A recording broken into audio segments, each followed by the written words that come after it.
آپ جاننا چاہتے ہیں حیدر علی آتش کے سوال کو کس طرح سولو کیا جائے؟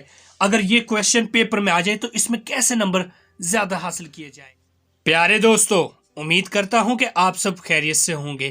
آج کی اس ویڈیو میں ہم خواجہ حیدر علی آتش کے متعلق جانیں گے کہ خواجہ حیدر علی آتش کون ہے، اور ان کا اگر کویشچن پیپر میں آ جاتا ہے تو ہم کتنی ہیڈنگ اس میں ایڈ کریں گے، چاہے کوئی بھی یونیورسٹی ہو۔ آخر اس کو حل کرنے کا کیا میتھڈ ہے؟ تو سٹارٹ کرتے ہیں ہم آج کی ویڈیو۔ ٹھیک ہے، تعارف میں کسی بھی شاعر یا ادیب کی حالات زندگی آتی ہے کہ وہ بندہ کون تھا، اس کا نام کیا تھا، اس کے والد کا نام، اس نے تعلیم کہاں سے حاصل کی، وغیرہ وغیرہ، اس کی تاریخ پیدائش کیا ہے۔ یہ تمام کی تمام چیزیں حالات زندگی میں آتی ہیں۔ پھر اس کے بعد ہے پہلی ہیڈنگ۔ جب ہم لکھیں گے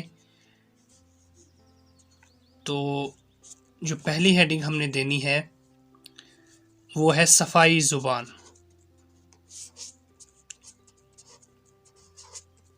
اس ہیڈنگ میں ہم بات کریں گے حیدر علی آتش کی زبان کیسی تھی، اس کے متعلق بات چیت کریں گے کہ اس کی زبان سادہ تھی، وہ کس طرح یوز کرتے تھے الفاظ کو اپنی شاعری میں۔ دوسری ہم ہیڈنگ جو پیپر میں دیں گے وہ آتش نوائی ہے، کیونکہ حیدر علی آتش کی شاعری میں جوش، جذبہ، ایک نئی امید ملتی ہے کچھ کر گزرنے کی، جس طرح اقبال کے ہاں ملتی ہے۔ تو اس میں ہم آتش نوائی کی بات کریں گے۔ تیسری ہیڈنگ میں ہم قوت تخیل،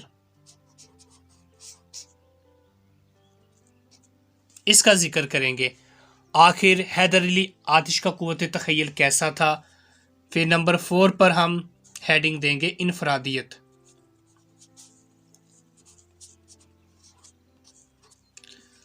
اس کی انفرادیت کو بیان کریں گے کہ وہ آخر لوگوں سے کس طرح مختلف تھا۔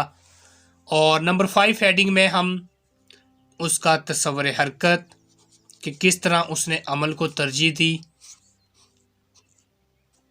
یہ ہم بات کریں گے تصور حرکت میں۔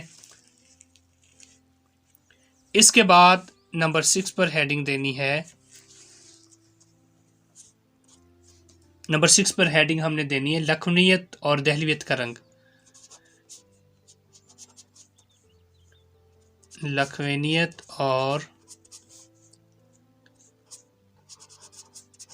دہلویت کا رنگ، اس میں ہم لکھنؤ کے بارے میں اور دلی کے متعلق لکھیں گے کہ یہ دونوں کا اثر حیدر علی آتش پر کس طرح ہوا، اور انہوں نے کس طرح ان دونوں زبانوں کو پیش کیا، اور ان دونوں علاقوں کی تہذیب اور ثقافت کو کس طرح بیان کیا۔